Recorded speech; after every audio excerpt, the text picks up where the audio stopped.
मानव रचना में आज women international जो कनक्लेव है आयोजित किया जा रहा है, लेकिन आप देखेंगे यहाँ पे किस तरीके की जो शख्सियत है आज इस कार्यक्रम को जो आपको लाइव देखने को मिल रहा है वाकई में बहुत ही चेंजिंग है। और आप जरूर कमेंट करके बताएं कि आज जब वुमेन्स डे सेलिब्रेट किया जा रहा है ऐसी हस्ती जो अपने पैर पर खड़े होकर दूसरों के लिए एक संदेश दिया जा रहा है, ये वाकई में कुछ अलग ही पल है जो हम आपको दिखाएंगे। Ma'am please first introduce yourself and any message to the women of India if you want to say something about this. I think that again, women in India, women in the world, our power is in our unity and in our ability to support each other. We managed to achieve a lot of things together, but I think that there are still a lot of roadblocks that we need to pass together. And it's a lot thanks to our ability to learn from each other. So again, from junior women leaders to the senior ones, in the end, we know what we have to do to be able to succeed better, to be able to support each other. So we also need to see how we're able to let the younger generation also thrive and help them to go through some of the obstacles that we had in the beginning. ये सभी जो चेहरे आपको नजर आ रहे हैं वो वाकई में कहे तो इतनी बड़ी शख्सियत। मैं अनुका हूँ, अनुका कुमार, ओप्पो इंडिया के साथ जॉब करती हूँ और फिलहाल स्टूडेंट्स को और बच्चों को ये हम लोग सीख दे रहे हैं कि इलेक्ट्रॉनिक्स में कैसे अपना करियर, ये कि ऑप्शंस हैं उनको कोशिश करते रहना चाहिए और कोशिश करने से वो आगे बढ़ सकते हैं। बहुत लड़कियां पहले से ही हार मान जाती है, हार नहीं मानना चाहिए। कोई आपकी लाइफ की कोई ऐसा इंसिडेंट? लड़की है, बहुत काफ़ी डिफ़िकल्टी से उसने एमबीए में एडमिशन लिया था क्योंकि उसके पेरेंट्स का फाइनेंशियल सिचुएशन इतना नहीं था कि वो लोग कुछ कर पाए। काफ़ी अच्छे से उसने उस डेयरी के ही बिजनेस को लेके ऑनलाइन लेके गई एंड वेरी हैप्पी टू से कंट्री डिलाइट जैसा एक छोटा स्टार्टअप वो चंडीगढ़ में रन कर रही है। वो पहले खुद एक चैलेंज था जॉब करने के लिए, आज की डेट में उसके पास 6 गर्ल्स और जॉब कर रही हैं and she is so proud about it. In fact उसके फादर ये नहीं सोच सकते थे कि वो उनका डेयरी का बिजनेस ऑनलाइन चला जाएगा और they are doing very well. तो ये छोटे छोटे इंस्पिरेशंस हैं which motivate us also to take things forward. मुझे लगता है कि हर किसी की लाइफ में जो चल रहा है वो और लोगों को जानना जरूरी है क्योंकि आप लोग बहुत ऊपर आ गए और आज वाकई में इससे जो कॉन्क्लेव हुआ है इसमें ऐसा लगा कि महिलाएं ही लीड करेंगी देश को। थैंक यू सो मच आपके काइंड वर्ड्स के लिए। हम ट्राई कर रहे हैं, इट्स नॉट कि हमने सब कुछ अचीव कर लिया, बट आई थिंक जो इंडिया में आज हो रहा है, more women girls are thinking of being founders. आप अगर 10 साल पहले सोचे तो ये नहीं था कि वो एक एंटरप्रेन्योर बनना चाहेंगे, अपना बिजनेस चलाना चाहेंगे, ये पहला थॉट कभी नहीं आता था।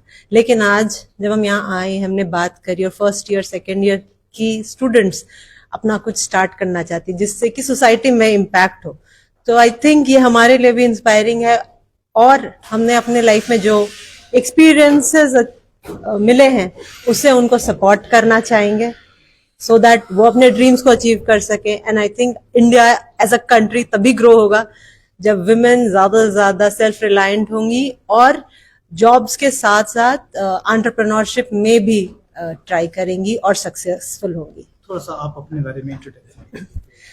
मेरा नाम नेमेसिसा उज्जैन है। I run cross border startup programs. मैं एक फंड के लिए काम करती हूँ और इंडियन स्टार्टअप्स को ग्लोबल मार्केट्स में सक्सेसफुल बनने के लिए प्रोग्राम्स चलाती हूँ। एंड मैं ओरिजिनली बिहार से हूँ, पटना से, and from Patna to global markets मैंने जो अपनी जर्नी करी है, I want to also help others be part of something big and be successful. आपके चेहरे की मुस्कान बता रही है कि सच में आपने बहुत बड़ा राज अपने आप में रखी है। आज पीएनआर लाइव के माध्यम से आप जैसे तमाम बहनों के लिए, माताओं के लिए कुछ संदेश जाए। हाँ, मैं तो सबको यही बताना चाहूंगी। हाँ, मेरा नाम रुचि सचदेवा है। मैं अपनी क्लोथिंग ब्रांड कर रही हूँ रूज के नाम से, जो कि एक ही गारमेंट को मल्टीपल वे से पहन सकते हैं और ऑर्गेनिक फैब्रिक से भी बने हैं वो कपड़े, जैसे शुगर केन, बैम्बू, लिनिन, जो प्लांट बेस्ड जो वेस्ट होते हैं उनको मैन्युफैक्चर करते हैं हम गारमेंट्स बनाने के लिए, ऐसा। तो आज के ये जो कॉन्क्लेव कैसा देखते हैं, किस तरीके से यहाँ पे खासकर वो बिगनर्स बैठे हैं जो अपने अंदर भी कुछ रखते हैं आइडिया कि हमें भी आगे कुछ करना है? बिल्कुल, तो यहाँ पे देख के मुझे काफी अच्छा लगा कि फैकल्टी भी बहुत सपोर्टिव है, स्टूडेंट्स भी काफी ज़ील है कुछ करने की लाइफ में, तो बहुत ही अच्छा है। ये होना चाहिए कि एक तो अपने आप को देखना चाहिए कि क्या करना है हमें लाइफ में, वो क्लैरिटी होना बहुत जरूरी है। तो प्लस राइट मेंटोर्स भी होना बहुत जरूरी है कि आपको जो गाइड करें कि आप जो डायरेक्शन लेना चाह रहे हो वो सही है या नहीं है, या आपको जो कर रहे हो आप सही डायरेक्शन में जा रहे हो या नहीं। सो वो सपोर्ट आपको अपने अंदर भी पता होना चाहिए क्या करना है, प्लस आपके मेंटोर्स भी होने चाहिए जो गाइड करे। प्लस कंसिस्टेंसी भी बहुत मैटर करती है कि कोई भी आप चीज करो उसमें कंसिस्टेंटली काम करते रहो तो सक्सेस मिल ही जाती है। मैम मुझे लगता है आप सबसे सीनियर है फिलहाल एज में। हो सकता है। तो बिल्कुल। एक मैसेज दे दीजिए उन महिलाओं के लिए जो अपने आप को सोचते हैं कि बस यहीं तक अपना घर चूल्हा, यहीं तक अपनी लाइफ है। और मैं महिलाओं को मैसेज नहीं दूंगी, मैं उनके साथ में रहने वाले मेल मेंबर्स को मैसेज दूंगी। रिकॉग्नाइज ये करिए कि उस महिला के पास स्ट्रेंथ है, वो आगे बढ़ सकती है, आप उसको सपोर्ट करिए।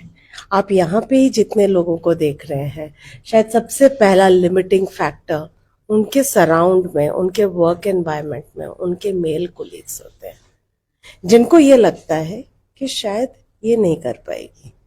उस धारणा को हमें छोड़ना है। अभी अगर हम देखते हैं कॉर्पोरेट बोर्ड्स में ही कितनी कम लेडीज रिप्रेजेंटेड है। It is not because they don't have the capability. It's just because somebody else feels that they are taking away their jobs. It's not like that. They are trying to earn what they are due for. It's not that they are snatching it. They're just a normal competitor.